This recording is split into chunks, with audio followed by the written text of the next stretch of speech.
Bonjour à tous, moi c'est Antoine et je suis avec Arnold aujourd'hui. Salut Arnold. Salut. Et on est là pour vous parler de série Marvel puisque Falcon et le Soldat de l'Hiver a terminé sa diffusion sur Disney+. Et du coup on avait non seulement envie de vous faire un petit retour sur la série, mais aussi de voir comment elle s'inscrivait dans le MCU et de voir comment du coup Marvel depuis plusieurs mois nous a sorti plusieurs séries et de voir si le pari était réussi ou pas. Et pour l'instant, on serait plutôt d'accord pour dire que c'est pas forcément le cas, au moins sur le cas de Falcon et le Soldat de l'Hiver, puisque le dernier épisode s'est révélé être une sacrée douche froide, du moins pour moi. Tout à fait. Parce que du coup, un peu comme WandaVision d'ailleurs, mais on y reviendra plus précisément, on sentait que l'avant-dernier épisode était là pour un peu soulever les poids en matière d'évolution des personnages et que du coup le dernier épisode est un peu là pour être une énorme scène d'action et on sait malheureusement que Marvel n'est pas toujours très doué pour ça, mais là particulièrement ici Falcon et le Soldat de l'Hiver s'est révélé être vraiment décevant puisque c'est tout simplement un des climax les plus ratés que Marvel ait jamais fait. Absolument. Entre une mise en scène absolument illisible, un montage absolument immonde et en plus un déroulé de nuit qui faisait qu'on ne voyait absolument rien et que ça servait surtout à cacher des cascadeurs mal cadrés. Donc pour moi, c'est vrai que ça a été une sacrée déception et je pense que tu partages un peu mon sentiment là-dessus. À 200%. C'est vrai que, en fait, comme tu l'as dit, déjà en termes de réalisation, c'est vraiment pas très très brillant. Mais ça, c'est quelque chose qu'on trouve en fait au fil de la série. En fait, même déjà dans les précédents épisodes, les combats, les chorégraphies ne sont pas terribles. Il y a quelques doublures effectivement qu'on arrive à apercevoir lors de certaines scènes d'action. Et même en termes de scénario, en fait, il y a un truc qui me dérange véritablement. C'est, comme tu l'as dit, une fois que toute l'évolution des personnages a été faite et que du coup maintenant Falcon a son costume de Captain America, et il entre en scène et tous les autres personnages en fait se retrouvent assez vite éclipsés ou en tout cas passent au second plan, aussi bien Bucky que John Walker, que même Sharon Carter qui pourtant a un rôle plus que prépondérant dans ce dernier épisode. Et en fait, on a vraiment, c'est ça, l'impression que le dernier épisode ne se focalise plus que sur Captain America, le Falcon Captain America, et en fait prépare véritablement Captain America 4 qui a été annoncé quasiment dans la foulée de ce dernier épisode, quoi. Mais voilà, le Hollywood Reporter a partagé l'information que du coup Captain America 4 suivrait les événements de Falcon et le Soldat de l'Hiver et que ça serait globalement réalisé par la même équipe ou du moins que le scénario serait confié au showrunner de la série qui est Malcolm Spellman. Et là aussi, du coup, ça ne nous rassure pas plus que ça. Pas trop. Moi, je sais que n'ayant pas forcément apprécié Falcon et le Soldat de l'Hiver, je suis pas particulièrement du coup très emballé par ce Captain America 4, d'autant que j'imagine, et c'est quelque chose qu'on avait déjà vu en fait, ils vont s'appuyer sur l'héritage de ce que Steve Rogers avait laissé après son départ, sa disparition, on peut appeler ça comme ça, dans Avengers Endgame. Et il n'y avait pas vraiment de surprise en fait, on s'attendait pertinemment à ce que y ait un nouveau Captain America qui arrive au bout d'un moment, et maintenant que ça y est, Falcon a son costume, qu'on a un nouveau méchant avec le Power Broker, que John Walker est devenu US Agent, ils vont pouvoir se raccrocher un petit peu à tout ça et nous proposer ce Captain America 4 qui pour l'instant en tout cas m'emballe pas des masses, mais principalement parce qu'il va reprendre tout ce qu'on a déjà vu dans la série, et en plus qui va être écrit par le showrunner de cette même série Disney+, quoi. Ouais, et c'est vrai que la seule vraie question qui reste, c'est qu'ils n'ont pas vraiment dit jusqu'alors si une saison 2 était envisageable, même si visiblement ça serait dans les cartons. Il y a des discussions, ouais. Voilà. Mais du coup, est-ce que juste Captain America 4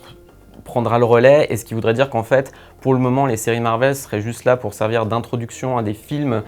en disons écrémant le gros du travail et ça voudrait vraiment dire que la série télé est traitée de manière assez secondaire, ce qui serait assez dommage. Donc pour le moment, c'est vrai que c'est pas ce qu'il y a de plus emballant. Clairement. Et ce qui pourrait être éventuellement un petit peu intéressant, c'est de la manière dont ils vont essayer de raccrocher ça en fait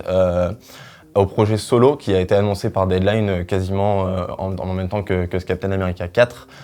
Qui devrait marquer normalement le retour du Steve Rogers de Chris Evans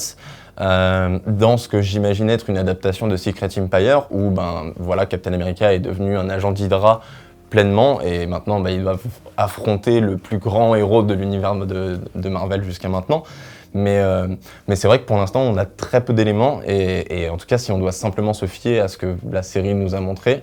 c'est peu encourageant, quoi. Du coup forcément on a un peu aussi envie quand on parle de Falcon et le Soldat de l'hiver, d'évoquer WandaVision, qui était la première série que Marvel a diffusée sur Disney+, qui est sortie en janvier 2021.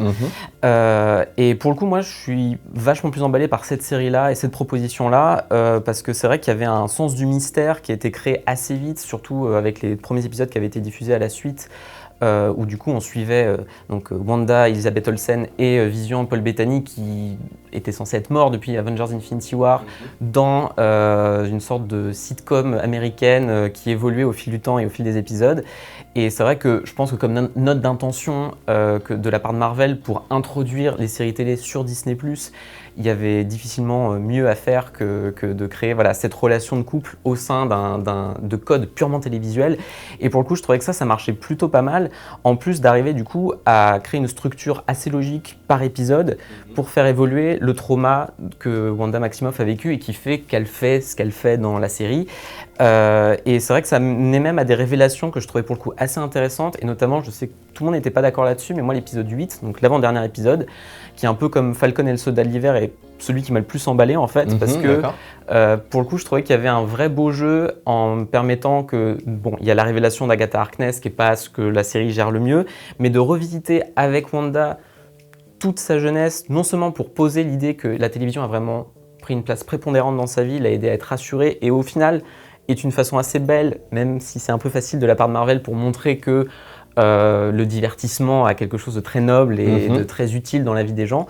Et je pense qu'ils font ça clairement à dessein. Mais il y a aussi, je trouve, cette idée de vraiment retravailler avec elle une évolution qui amène à un final que pour le coup je trouve vachement plus logique que celui de Falcon. Je suis assez d'accord, et effectivement, ne serait-ce que sur le traitement des personnages, aussi bien principaux que secondaires, en fait, on voit déjà toute la différence entre les deux séries,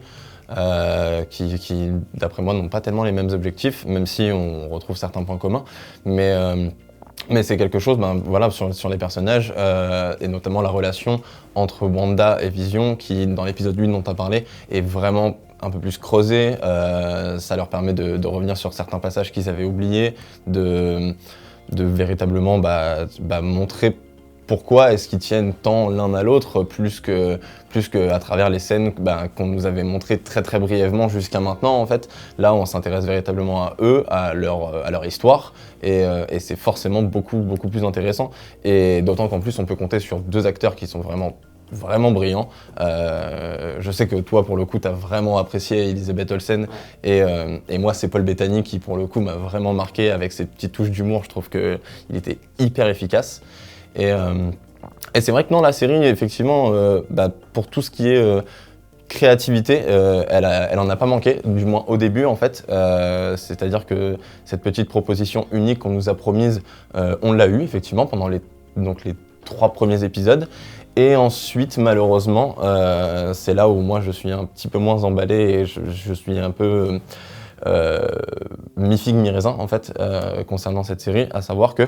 malheureusement cette créativité se retrouve assez vite bridée en fait par ce que j'appelle le schéma ou la formule classique en fait de Marvel, avec le gros méchant, une intrigue mystérieuse, des effets spéciaux dans un énorme combat final pas très très bien géré en plus, et c'est quelque chose qu'on retrouve assez rapidement, alors qu'il aurait probablement été plus intéressant effectivement de s'intéresser uniquement au deuil de Wanda, de le creuser pleinement, et de se rendre compte que la perte non seulement de son frère, de Vision, et plus tard même de ses enfants éventuellement, qui n'est traité qu'à la toute fin de cliffhanger pour continuer d'attiser un peu le spectateur. C'est quelque chose qui aurait vraiment mérité de prendre plus d'importance en fait dans la série, je trouve. Mais c'est vrai que là, pour rebondir là-dessus, je trouve que WandaVision, elle mérite, malgré sa baisse qualitative, d'être vachement plus consistant sur le long terme. Et c'est vrai qu'en plus, c'est une des spécificités des séries Marvel, c'est que contrairement à d'autres séries où les réalisateurs changent très régulièrement, là, on a le droit au même réalisateur sur tous les épisodes de chaque série. Donc c'est Matt Shakman qui a géré tout WandaVision. Et pour le coup, je trouve qu'il y a un savoir-faire et un travail qui est assez intéressant, y compris sur les jeux de format. Et il y a vraiment un respect des sitcoms d'antan qui fait que la mise en scène est assez canon, je trouve, et avec pas mal de spécificités d'épisode en épisode, même si je trouve qu'il gère moins les parties plus tradies Marvel, y compris dans l'épisode 4, quand on en vient à voir le Sword et ce genre de choses. Absolument, ouais. Mais pour le coup, à l'inverse, la réalisation de Caris Cogland, qui a globalement fait des séries auparavant sur Falcon et le Soldat d'hiver, ça avait été extrêmement décevante, et je pense que d'ailleurs c'est un peu la transition qu'on peut amener vers Falcon, puisque moi en fait, non seulement la série a été un peu une déception sur la durée, parce que malgré le pic émotionnel, je dirais, de l'épisode 4, qui était plutôt bien géré, avec du coup cette idée que John Walker pète un câble et se retrouve à utiliser son bouclier sur un pauvre terroriste innocent, il y a peu de choses qui fonctionnent vraiment bien. Et en fait, je trouve que c'est à la fois l'échec de la série et peut-être sa plus grande réussite, c'est que ces deux protagonistes n'arrivent tellement pas à exister que la réussite principale de Falcon, c'est d'arriver à enfin faire exister des personnages secondaires auparavant assez délaissés, surtout le Baron Zemo, interprété par Daniel Brühl, qui enfin a l'occasion d'exister et qui juste vole toutes les scènes dans lesquelles il est. Ça, c'est quand même assez incroyable, y compris sa fameuse scène de danse qui est devenue un mème rapidement sur les internets. Mais même John Walker, qui pour le coup souffre d'une écriture un peu assez inégale malheureusement et très simpliste, surtout dans les premiers épisodes, fait que je pense que si l'épisode 4 est de loin l'un des préférés des gens et celui qui a créé le plus d'effervescence, c'est tout simplement parce que c'est celui qui filme vraiment sa descente aux enfers. Et c'est ce qui fonctionne vraiment, on comprend ses enjeux et c'est le moment où là la série arrive enfin un petit peu à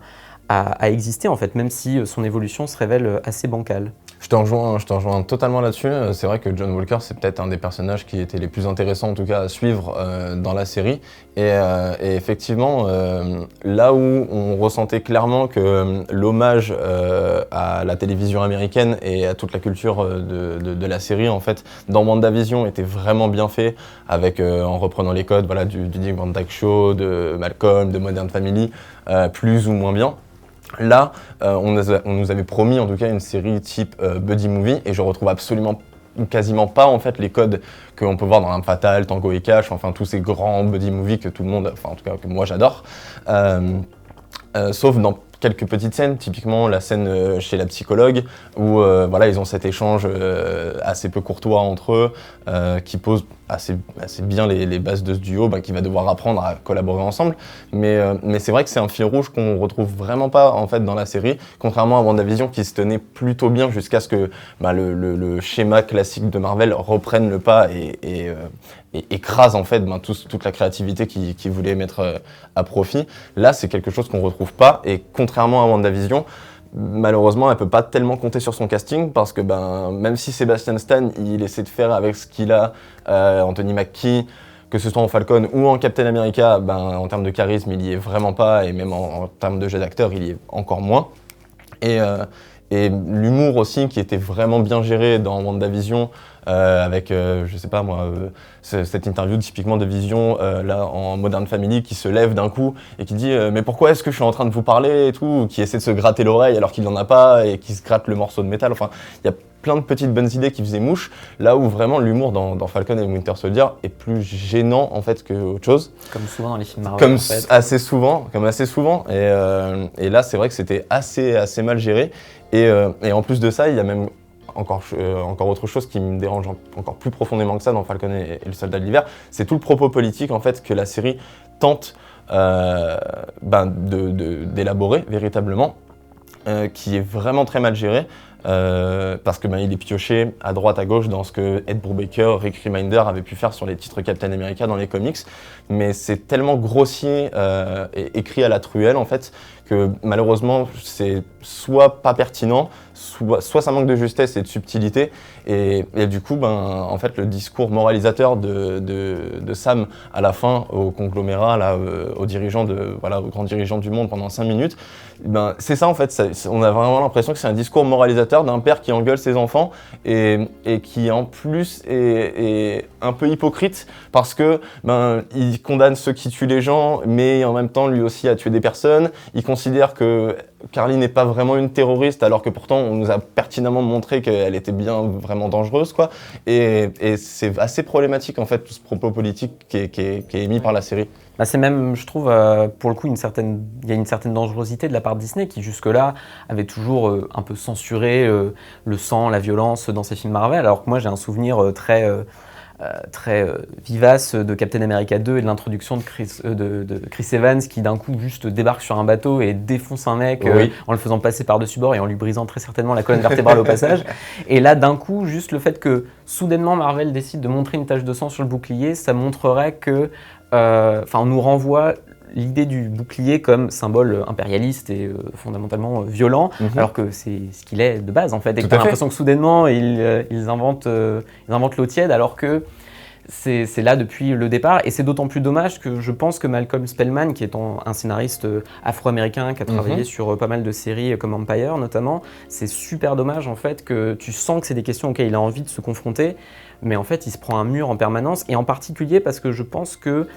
Marvel en fait a noyé tellement de poissons par le passé, avec notamment Captain America 2 qui est un film que en temps normal j'apprécie, mais en fait là Falcon m'a fait me rendre compte à quel point je trouve le film assez chiche finalement, parce que en faisant en sorte que Chris Evans, Steve Rogers interroge ce qu'il est en tant que super-héros, mais que finalement la violence qu'il a pu user de la mauvaise manière s'excuse parce que en fait je bossais pour des néo-nazis sans le savoir, pour l'Hydra, c'est du coup désolé. En fait, ça permet pas à Falcon de vraiment rebondir là-dessus, et c'est dommage parce que l'intervention du personnage de Isaiah, je trouvais plutôt intéressante, et le payoff dans le dernier épisode est plutôt sympa, même si en fait je trouve l'introduction dans l'épisode 2 vraiment ratée au possible, et c'est super dommage. Mais il y avait un potentiel là-dessus. Mais du coup, ça amène à une autre question, je pense, qui est la question de savoir si au final, là on compare la série à d'autres films, et notamment à l'héritage des frères Rousseau, qui est quand même très vivace dans Falcon, mais ça interroge forcément sur la question du renouvellement des ingrédients. Est-ce que vraiment le format sériel permet à Marvel de toucher à autre chose en fait? Moi pour le coup, dans WandaVision en l'occurrence, oui, en tout cas comme je l'ai expliqué un peu plus tôt, on a vraiment l'impression qu'ils sont arrivés avec tout un tas de bonnes intentions, avec vraiment de très bonnes idées qu'on retrouve en plus parfois partiellement dans la série par petites touches, mais que malheureusement ils ont été écrasés vraiment par ce cahier des charges, c'est ce modèle auquel ils sont plus ou moins obligés de se conformer en fait pour rester dans les clous de ce que le spectateur attend, ce que les fans attendent, avec un gros méchant, des combats avec tout plein d'effets spéciaux vraiment pas très bien réalisés, et c'est vraiment dommage parce que effectivement la créativité et toute cette inventivité qu'on nous promettait en plus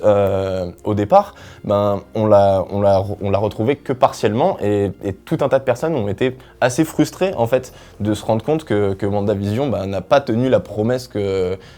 pourtant on nous avait annoncé au départ Et dans le cas de Falcon et le Soldat de l'Hiver,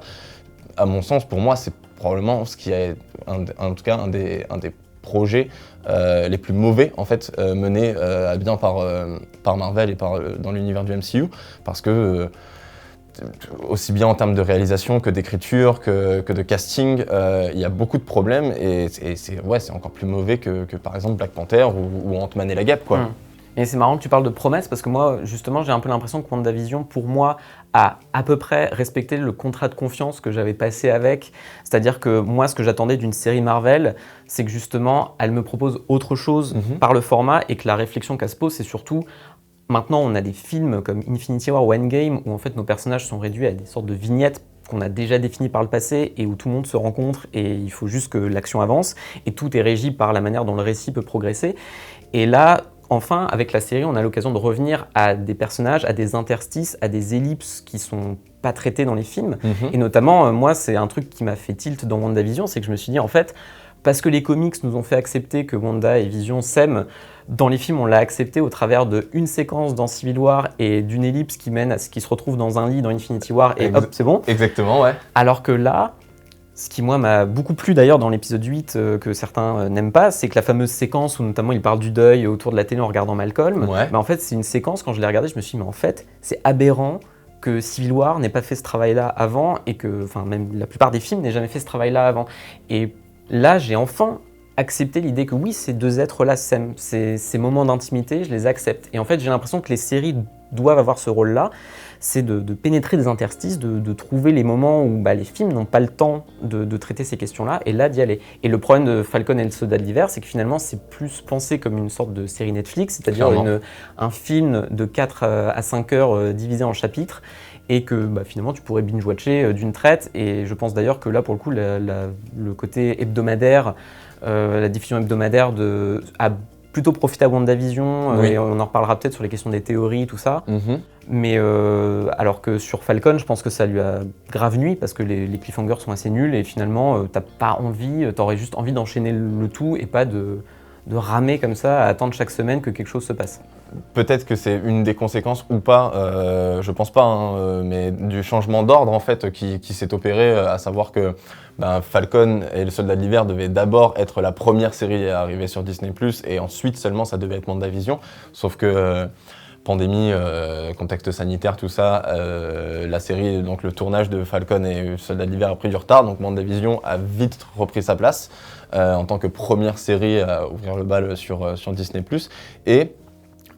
pour le coup, moi, ce changement d'ordre, c'est quelque chose qui m'a vraiment, enfin, en tout cas, qu'aujourd'hui, je trouve que ça dessert véritablement non seulement Falcon et le Soldat de l'Hiver, et WandaVision aussi, parce que j'ai cette impression de rétro-pédalage, en fait, parce que on passait d'Avengers Endgame, enfin, pas exactement d'Avengers Endgame, on passait de Spider-Man Far From Home,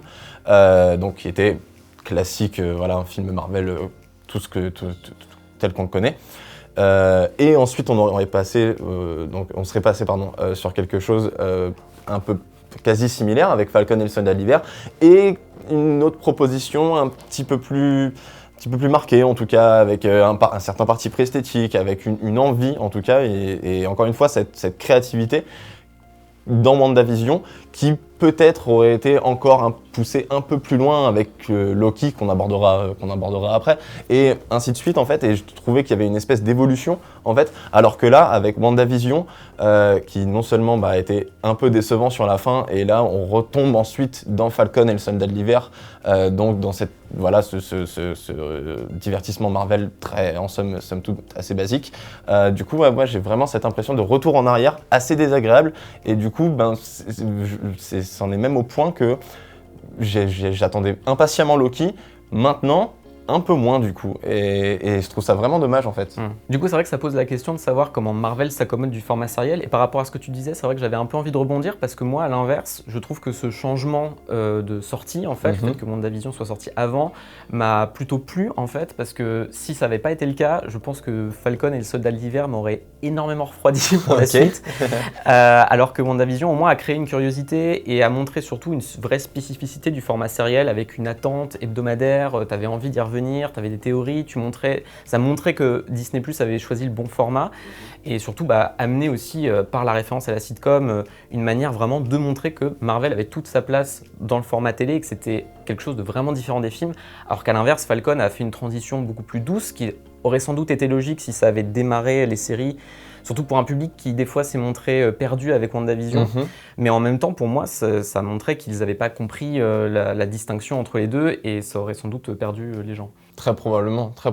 mais moi, il y a quand même quelque chose qui me dérange, c'est que dans les deux cas, aussi bien pour WandaVision que Falcon, je trouve que les deux séries sont de toute façon trop longues. On sent vraiment qu'il y a des épisodes qui sont rallongés, qui ne méritent pas de faire presque 1 heure. Voilà, alors que Mandalorian, par exemple, avec son format réduit, était beaucoup plus efficace, et au final, c'était vraiment beaucoup mieux. Et moi,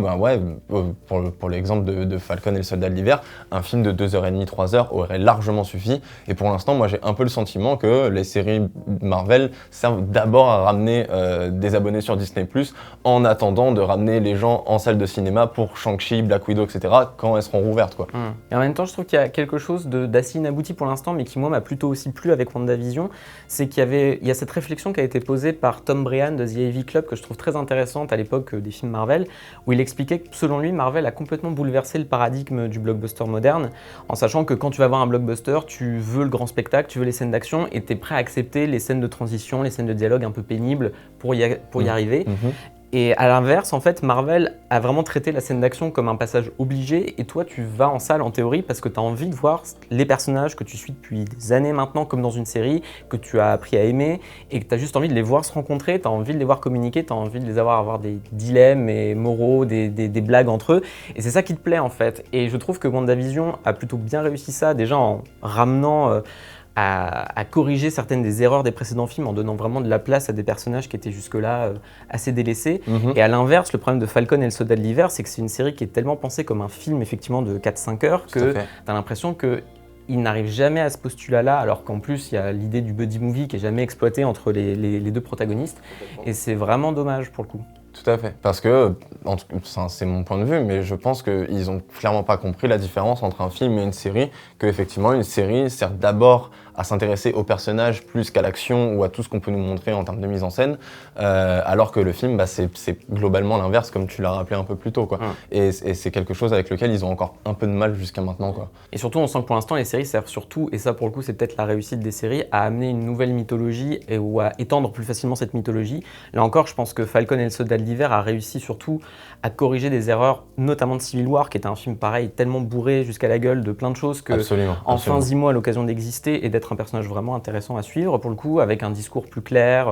sur la question de la suprématie des super-héros. Je trouve qu'il y a des choses vraiment cool là-dessus. Carrément. Et même de enfin teaser des choses qu'on verra sans doute plus tard, de Agatha Harkness jusqu'à Madripoor, même si, ça je pense qu'on est assez d'accord, c'est l'un des plus gros pétard mouillé de Falcon. Tout à fait. C'est quand même une île fantasmatique des comics, et là on se tape un vieux hangar d'Ukraine comme dans un DTV de Steven Seagal, c'est quand même un peu la misère. C'est assez mauvais, et tu as tout à fait raison, c'est qu'effectivement ils sont en train de reprendre le modèle qu'on retrouve dans les comics avec un titre consacré à un personnage. Là on va retrouver plus ou moins ça avec une série qui est consacrée à un personnage et qu'ensuite on retrouvera dans un film. Typiquement là l'exemple parfait qu'on a eu, c'est Monica Rambeau qui est devenue Photon dans WandaVision et qu'on va retrouver dans Captain Marvel et Mrs Marvel, probablement dans Secret Invasion aussi, et dans tous les autres projets en fait à venir, parce que les séries comme avec Captain America, enfin Falcon qui devient Captain America, servent d'abord à préparer l'avenir du MCU en fait. Et en parlant d'avenir, je rebondis justement parce que j'en parlais sur Secret Invasion. Là, le 11 juin, si je ne dis pas de bêtises, normalement, on va avoir Loki, qui est donc la prochaine série Disney+. Un avis, une opinion Moi, je suis assez... Là, disons que Falcon m'a, comme je l'ai dit, pas mal refroidi, donc je suis un peu méfiant sur la suite. Mais d'un côté, je suis comme tout le monde, j'adore Tom Hiddleston, donc je suis assez curieux de voir ce qu'il va pouvoir faire sur la suite de la série, avec ce personnage-là qu'on connaît depuis pas mal d'années, mais qui n'a pas toujours eu beaucoup de place. Donc là, c'est plutôt cool. Et surtout, comme je disais, je trouve que Marvel doit trouver une spécificité du format sériel. Et là, cette idée qu'il voyage dans le temps, que chaque épisode ait l'air d'être sa propre histoire, et qu'il y a clairement une référence à Doctor Who qui a l'air d'être posée, même si l'inspiration n'est pas très finaude, peut-être que ça peut leur permettre de trouver un modèle qui fonctionne sur cette série-là. Donc pour le coup, je suis assez chaud sur Loki, même si du coup je suis également un petit peu méfiant. Je suis complètement d'accord avec toi, c'est que je m'attends à un bon gros délire avec du voyage dans le temps et un Tom Hiddleston toujours aussi facétieux et impeccable dans son rôle de Loki, ça y a pas de problème. Et j'espère effectivement que ce traitement épisodique sera totalement assumé et tenu jusqu'au bout, pas comme WandaVision où effectivement à un moment on est revenu à quelque chose d'assez classique. Là vraiment qui vont tenir leurs promesses, comme on le disait plus tôt, jusqu'au bout, et que ce sera un vrai plaisir. Et après Loki, donc normalement on aura Hawkeye, où pour le coup je sais qu'il y a très peu de personnes qui sont emballées. Moi, elle m'intéresse vraiment beaucoup parce que je sais qu'elle est inspirée des comics écrits par Fraction et Aja, écrits par Fraction, dessinés par Aja, qui étaient brillants et que je vous recommande de lire très fortement si vous aimez pas forcément le personnage d'Hawkeye, ça peut vous faire changer d'avis. Et qui, du coup, vu que ça va tirer cette inspiration de ces comics, je me dis qu'on a vraiment quelque chose à en tirer, encore plus avec tout ce passage de flambeau, avec le personnage de Kate Bishop, qui va être un nouveau personnage très intéressant à mon avis. Et puis, on a le Secret Invasion, qui va être un des gros événements, en tout cas le gros événement sur Disney+. Puis, en tout cas, s'il est à la hauteur de ce qu'il est dans les comics. Oui. D'autant qu'on nous a annoncé que voilà, il y aura Emilia Clarke qui sera présente. Olivia Colman. Du lourd au casting. Exactement. Qu'est-ce qu'on peut en attendre de ce Secret Invasion ? Moi, j'avoue que pour le coup, ça me fait un peu peur parce que, comme on le disait, on a l'impression que les crossovers, les gros événements ont plutôt l'air d'être pensés pour le cinéma. Et au final, Marvel te dit que, à peine commencé, non, mais en fait, déjà, on peut faire un crossover en série et les personnages seront déjà autonomes. Ce qui tend à prouver qu'ils cherchent de plus en plus à flouter une frontière entre le cinéma et la série, ce qui peut être une option, mais je suis pas sûr du tout que ça soit la bonne. Je suis entièrement d'accord avec toi, à savoir que effectivement cette frontière entre cinéma et série est de plus en plus brouillée et voire même n'existe quasiment plus aujourd'hui, hein. Et c'est quelque chose qu'on va retrouver dans Secret Invasion. Néanmoins, Kevin Feige a été un peu rassurant en disant que la série sera d'abord focalisée sur le personnage donc, de Nick Fury et de Talos, et que visiblement les autres héros ne seront là que ponctuellement ou pour faire une petite apparition. Donc on peut pas s'attendre non plus à un énorme événement type l'ère d'Ultron ou Infinity War où il y aura plus de monde, quoi. Voilà. Voilà, c'est la fin de ce débat. On espère qu'il vous aura plu. N'hésitez pas à nous dire en commentaire ce que vous en pensez de l'évolution de Marvel en série. Et voilà. N'hésitez pas également à aller voir le site Écran Large, tout ce qu'on peut faire autour de Marvel, notamment les critiques que j'ai pu faire de manière hebdomadaire sur Falcon et le Soldat de l'Hiver, parce que, oh mon Dieu, j'ai souffert. Et je te laisse la parole pour la fin. Eh ben, si vous avez apprécié la vidéo, n'oubliez pas de laisser un pouce bleu, de vous abonner et d'activer la cloche pour ne pas louper les prochaines vidéos. Et puis, on se retrouve très prochainement pour une prochaine vidéo. À bientôt!